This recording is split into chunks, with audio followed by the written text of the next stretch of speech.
কেউ কথা রাখেনি। সুনীল গঙ্গোপাধ্যায়। কেউ কথা রাখেনি। 33 বছর কাটলো, কেউ কথা রাখেনি। ছেলেবেলায় এক বষ্টুমি তার আগমনী গান হঠাৎ থামিয়ে বলেছিল, শুক্লা দ্বাদশীর দিন অন্তরাটুকু শুনিয়ে যাবে।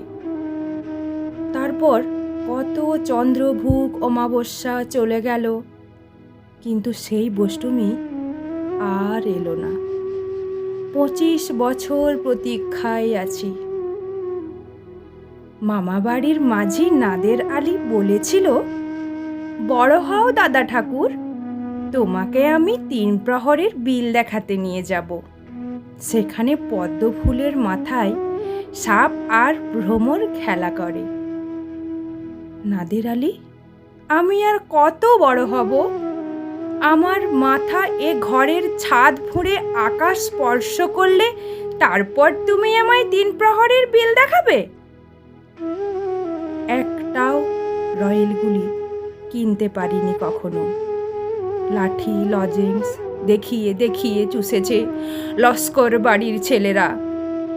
ভিখারির মতন চৌধুরীদের গেটে দাঁড়িয়ে দেখেছি ভেতরের রাস উৎসব। অবিরল রঙের ধারার মধ্যে সুবর্ণ কঙ্কন পরা ফর্সা রমণীরা কত রকম আমোদে হেসেছে। আমার দিকে তারা ফিরেও চায়নি। বাবা আমার কাঁধ ছুঁয়ে বলেছিলেন, দেখিস একদিন আমরাও। বাবা এখন অন্ধ।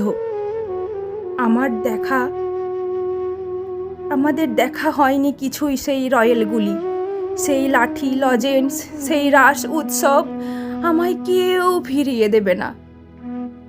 বুকের মধ্যে সুগন্ধি রুমাল রেখে বরুণা বলেছিল, যেদিন আমায় সত্যিকারের ভালোবাসবে সেদিন আমার বুকেও এরকম আতরের গন্ধ হবে। ভালোবাসার জন্য আমি হাতের মুঠোয় প্রাণ নিয়েছি। দুরন্ত ষাঁড়ের চোখে বেঁধেছি লাল কাপড়। বিশ্ব সংসার তন্ন তন্ন করে খুঁজে এনেছি 108টা নীল পদ্ম। তবু কথা রাখেনি বরুণা।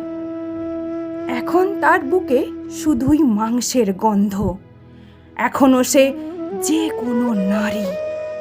কেউ কথা রাখেনি। 33 বছর কাটলো, কেউ কথা রাখে না। কেউ কথা রাখে না।